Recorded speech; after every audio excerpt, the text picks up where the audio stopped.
নমস্কার। আমরা এখন দাঁড়িয়ে আছি বোলপুরের কাছে রায়পুর গ্রামে অবস্থিত একটি পরিত্যক্ত, ভগ্ন, জীর্ণ ও প্রায় ধ্বংসস্তূপে পরিণত হওয়া বিশাল জমিদার বাড়িতে। এই বাড়িটি রায়পুর জমিদার বাড়ি নামে বেশি পরিচিত, তবে অনেকে এই গ্রামটিকে রায়পুর বলে থাকেন, তবে রায়পুর নামটাই বেশি প্রচলিত। এই বাড়িটির মালিক ছিলেন সিংহ পরিবার। এই পরিবারের সাথে মহর্ষি দেবেন্দ্রনাথ ঠাকুরের একটা নিবিড় যোগাযোগ ছিল। এই বাড়ির দুই সন্তান গোপনে ইংল্যান্ড পাড়ি দিয়েছিলেন আইন পড়ার জন্য। পরবর্তীকালে এই বাড়ির এক স্মরণীয় ও বরণীয় সন্তান সত্যেন্দ্র প্রসাদ সিনহা, যিনি ব্রিটিশদের হাউস অব লর্ডসের সদস্য নির্বাচিত হয়েছিলেন এবং পরিচিতি লাভ করেছিলেন লর্ড সত্যেন্দ্র প্রসাদ সিনহা বা লর্ড এসপি সিনহা নামে। তার নামে কলকাতায় একটি রাস্তাও আছে লর্ড সিনহা নামে। এই বাড়ির এক সদস্যের নামের উল্লেখ আছে রবীন্দ্রনাথ ঠাকুরের জীবন স্মৃতিতে। কলকাতার বাইরে ব্রাহ্ম সমাজের এক পীঠস্থান হয়ে উঠেছিল এই বাড়িটি। এছাড়া বহু ছায়াছবির শুটিং হয়েছে এই বাড়িতে। কি খুব ইন্টারেস্টিং লাগছে আপনাদের? যদিও জানি এই বাড়িটি আপনাদের অনেকেরই দেখা এবং এই বাড়ির কাহিনী আপনাদের অনেকেরই পড়া বা শোনা, তবুও আর একবার নতুন করে এই বাড়ির গল্প আপনাদের শোনাই। ইতিহাসের পাতায় ডুব দিতে, গা ছমছমে পরিবেশে একটু রোমাঞ্চকর অনুভূতির স্বাদ নিতে আসতেই পারেন এই রায়পুর জমিদার বাড়িতে।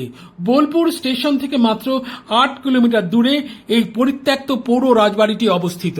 চলুন আমরা প্রথম থেকে শুরু করি।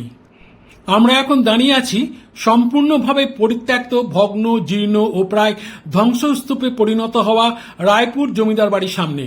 এই জমিদার বাড়ির প্রবেশপথ কোথায় ছিল আজ আর কেউ জানেন না। এখন শুধুমাত্র দরজা জানলার ফ্রেম পাল্লা সহ খুলে নিয়ে যাওয়ায় সেই সমস্ত হাঁ করে থাকা ফাঁকা খোলা অংশ দিয়েই বাড়ির ভেতরে ঢুকতে হয়।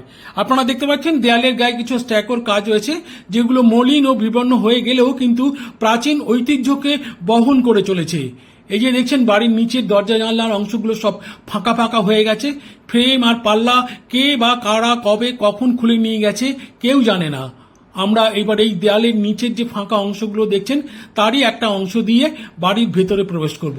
আপনারা দেখছেন দেয়ালের খাঁজে এখানে ওখানে আগাছার দল মাথা চারা দিয়ে উঠেছে, আর বড় বড় বট ঔষধের চারা, ঝুড়ি আর শেকড় নামিয়ে দিয়েছে ছাদ ফাটিয়ে একেবারে নিচের মাটি অবধি। আপনারা দেখছেন যে আমরা বাড়ির ভেতরে প্রবেশ করছি। দেখুন দরজা জানলাগুলো পুরো হাঁ করে আছে, ওপরে ছাদও ধসে গেছে। আগাছার দল রাজত্ব চালাচ্ছে এই বাড়ির দেয়ালের আনাচে কানাচে।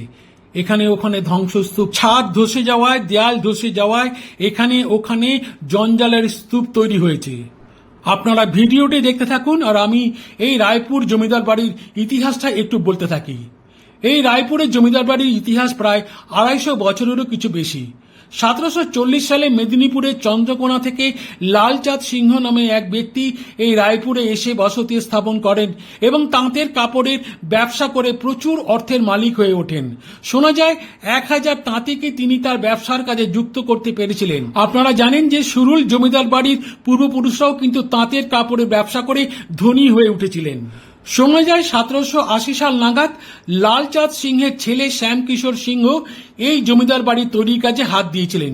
প্রায় 60 থেকে 70 বিঘা জমির ওপর এই বাড়ি তৈরি হয়েছিল। তার মধ্যে ছিল গোটা 6 পুকুর।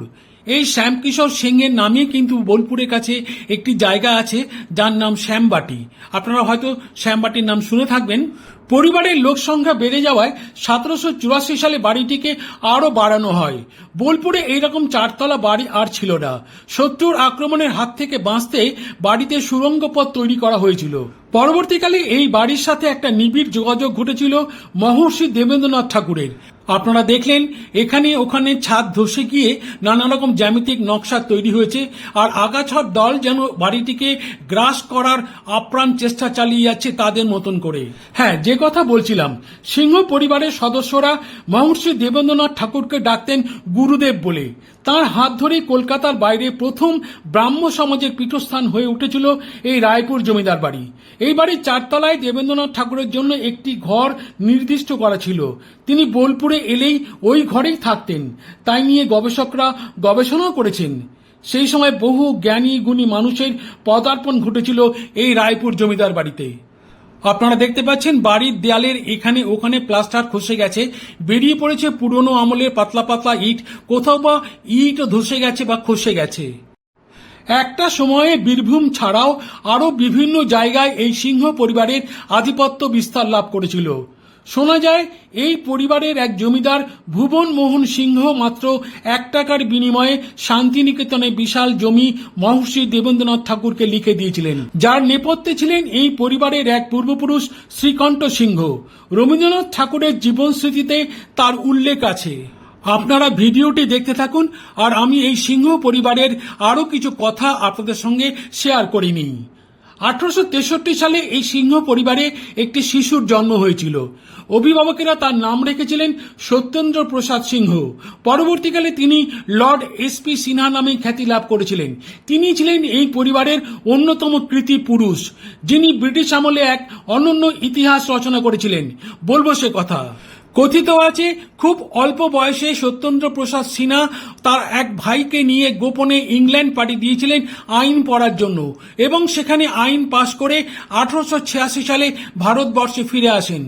ভারতে ফিরে এসে সত্যেন্দ্র প্রসাদ সিনহা সিটি কলেজে আইনের অধ্যাপক হিসেবে নিযুক্ত হয়েছিলেন, এবং তার পাশাপাশি ব্যারিস্টার হিসেবে তিনি তার কর্মজীবন শুরু করেছিলেন। 1903 সালে সত্যেন্দ্র প্রসাদ সিনহা ভারত সরকারের স্থায়ী আইনি পরামর্শদাতা হিসেবে নিযুক্ত হয়েছিলেন। এছাড়াও তিনি 1907 থেকে 1909 এবং 1915 থেকে 1917 সাল পর্যন্ত দুবার বাংলার অ্যাডভোকেট জেনারেল পদে কাজ করেছিলেন। তিনিই ছিলেন প্রথম ভারতীয় যাকে ব্রিটিশরা এই পদে নিযুক্ত করেছিলেন। এরপর তিনি ভাইসরয়ের কার্যনির্বাহী পরিষদ, যেটা ছিল রাজস্ব, আইন, সামরিক, অর্থ এবং স্বরাষ্ট্র দপ্তর সহ প্রধান 5টি বিভাগের একটি মন্ত্রিসভা, তিনি সেই কার্যনির্বাহী পরিষদের প্রথম ভারতীয় সদস্য নির্বাচিত হয়েছিলেন।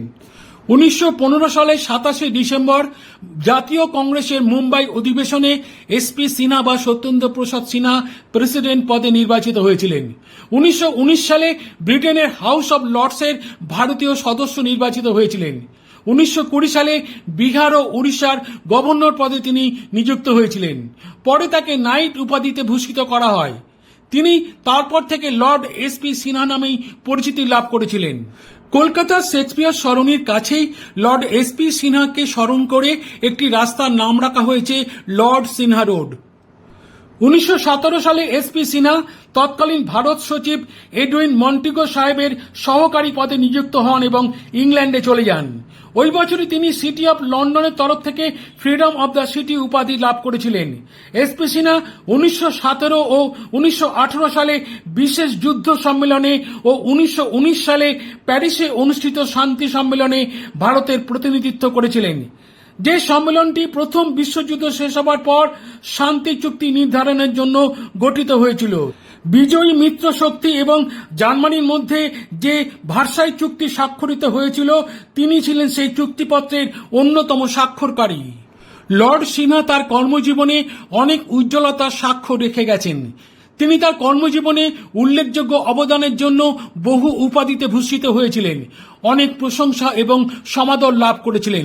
বোম্বে বিশ্ববিদ্যালয় তাকে সাম্মানিক ডক্টর অব ল ডিগ্রি প্রদান করেছিল। 1921 সালের শেষের দিকে সম্ভবত নভেম্বর মাসে লর্ড এসপি সিনহার স্বাস্থ্যের অবনতি হতে থাকে। পরের মাসে তিনি অসুস্থতার কারণে বিহার ও উড়িষ্যার গভর্নর পদ থেকে পদত্যাগ করেন। নিয়মিত চিকিৎসায় তিনি অনেকটাই সুস্থ হয়ে উঠেছিলেন, কিন্তু 1923 সালে কলকাতায় রাস্তা পার হতে গিয়ে ট্রামের ধাক্কায় তিনি আহত হন। 1926 সালে তিনি প্রিভি কাউন্সিলের জুডিশিয়াল কমিটির সদস্য নিযুক্ত হয়েছিলেন। তিনিই ছিলেন প্রথম ভারতীয় যিনি এইরকম একটি গুরুত্বপূর্ণ পদে নিযুক্ত হয়েছিলেন। 1928 সালে লর্ড সিনহা তার স্ত্রীর সাথে মুর্শিদাবাদের বহরমপুরে আসেন তার এক পুত্রের সাথে দেখা করার জন্য। তার পুত্র তখন সেখানকার জেলা জজ পদে কর্মরত ছিলেন। বহরমপুরে আসার 2-3 দিন পরেই তার পুত্র লর্ড সিনহাকে বিছানায় মৃত অবস্থায় দেখতে পান। এই সিংহ পরিবারের সবচেয়ে কৃতি পুরুষ লর্ড এসপি সিনহার এইভাবেই তার জীবনের অবসান ঘটেছিল। গ্লস্টার সিটিজেন পত্রিকায় এক প্রতিবেদনে দেখা যায় যে মৃত্যুকালে লর্ড এসপি সিনহার মোট সম্পত্তির পরিমাণ ছিল 2,23,600 পাউন্ড। একটা কথা বলা হয়নি, লর্ড এসপি সিনহাকে কিন্তু ব্যারন অফ রায়পুরও বলা হতো। এসপি সিনহার 4 পুত্রের মধ্যে জ্যেষ্ঠ পুত্র অরুণ কুমার পরবর্তীতে যিনি লর্ড উপাধিতে ভূষিত হয়েছিলেন। এতক্ষণ আপনাদের সিংহ পরিবারের উত্থানের কথা, গৌরবের কথা শোনালাম। এবার একটু ধ্বংসের কথা শোনাই। কারণ এই রায়পুরের সিংহ জমিদার বাড়ি এখন একটি ধ্বংসস্তূপে পরিণত হয়েছে। কারণ হিসেবে অনুমান করা যায় যে 1951 সালে জমিদারি প্রথার অবসান এবং এই পরিবারের বিভিন্ন সদস্যরা এই বাড়ি ছেড়ে বিভিন্ন জায়গায় গিয়ে বসবাস শুরু করেন এবং রক্ষণাবেক্ষণের অভাবে বাড়িটি ক্রমশ জীর্ণ থেকে আরো জীর্ণ হয়ে পড়েছিল। শেষে 1970 সালে রায়পুরের সিংহ পরিবারের এই বিশাল প্রাসাদ সিংহ পরিবার কর্তৃক সম্পূর্ণভাবে পরিত্যক্ত হয় এবং এরপর দরজা জানলার ফ্রেম, পাল্লা এবং আরো অন্যান্য দ্রব্য দুষ্কৃতিকারীরা নিয়ে যেতে শুরু করে। ফলে এই বিশাল প্রাসাদ সম বাড়িটি এখন ধ্বংসের মুখে, মাটির সাথে মিশে যাওয়ার অপেক্ষায় দিন গুনছে। বাড়িটির বহু জায়গায় ছাদ ধসে গেছে, দেয়ালও অনেক জায়গায় ধসে গেছে।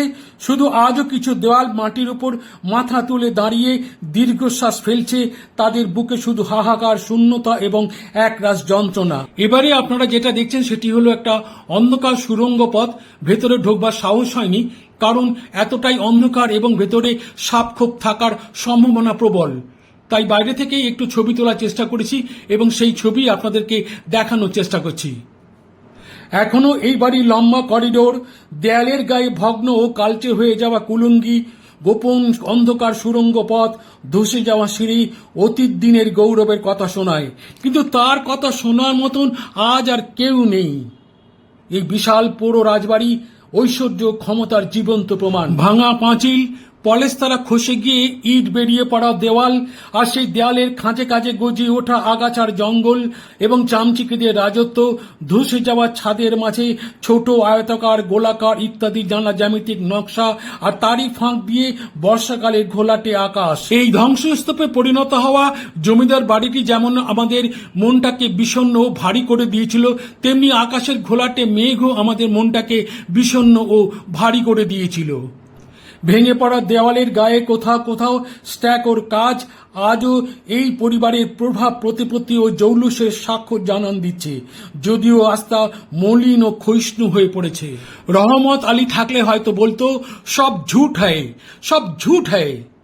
এখনো এই বিশাল ভগ্ন জীর্ণ প্রাসাদের মাঝের চৌকো উঠোনে পুরনো আমলের পাতকুয়ো সিংহ বংশের আভিজাত্যের ও ঐতিহ্যের স্বাক্ষর বহন করে চলেছে নিঃশব্দে ও নীরবে। আপনারা দেখলেন চারতলা বাড়ির দেয়ালের ভাঙা অংশ, যার ছাদ ধসে গেছে কবে কোন কালে কেউ জানে না। বাড়ির ভেতরে ঢুকতে গেলে খুব সাবধানে ঢুকতে হয়। বাড়িটির যা ভগ্ন জীর্ণ দশা, তাতে যে কোনো সময় যে কোনো জায়গা থেকে ইট খুলে পড়তে পারে বা চাঙড় খসে পড়তে পারে। ইতিউতি গজিয়ে ওঠা ঝোপ জঙ্গলে সাপ এবং পোকামাকড়ে থাকাটা অস্বাভাবিক কোনো ব্যাপার নয়। ধসে যাওয়া সিঁড়ির ধাপের নিচে অন্ধকার আবর্জনার স্তূপে ভরা সুড়ঙ্গ পথের দিকে তাকালে সারা শরীর শিহরিত ও রোমাঞ্চিত হয়ে ওঠে এক অজানা আশঙ্কায়। তাই বাড়ির ভিতরে সব জায়গায় যাওয়া যায় না, আর সাবধানে চলাফেরা করতে হয়। আপনারা দেখছেন যে বাড়ির ভিতরে কি পরিমাণ জঙ্গল গজিয়ে উঠেছে, যা দেখলে রীতিমতন ভয় করে। এই ভগ্ন জীর্ণ প্রাসাদে কিন্তু অনেক ছবি শুটিং হয়েছে। এই যে দেখছেন আপনারা চৌকো বিশাল উঠোন ওর মাঝখানে গোল পাতকুয়ো, এই দৃশ্যটি কিন্তু বহু ছবিতেই দেখা গিয়েছে। এখানে 1974 থেকে 76 সালে মৃণাল সেন তার খণ্ডহর ছবি শুটিং করেছিলেন, যে ছবিতে অভিনয় করেছিলেন নাসিরুদ্দিন শাহ এবং শাবানা আজমি। এরপর 2012 সালে এখানে শুটিং হয়েছিল যেখানে ভূতের ভয় ছবিটির। এছাড়াও আরো অনেক বাংলা ছবি শুটিং হয়েছে এই ভগ্ন জীর্ণ প্রাসাদে। বন্ধুরা, আজকের ভিডিও তাহলে এখানেই শেষ করছি। ভিডিওটি যদি ভালো লেগে থাকে তাহলে প্লিজ লাইক, কমেন্ট ও শেয়ার করবেন এবং আমার ফেসবুক পেজটিকে ফলো করে এবং আমার ইউটিউব চ্যানেলকে সাবস্ক্রাইব করে আমার পাশে থাকবেন। সবাই খুব ভালো থাকবেন, সুস্থ থাকবেন এবং আনন্দে থাকবেন। নমস্কার।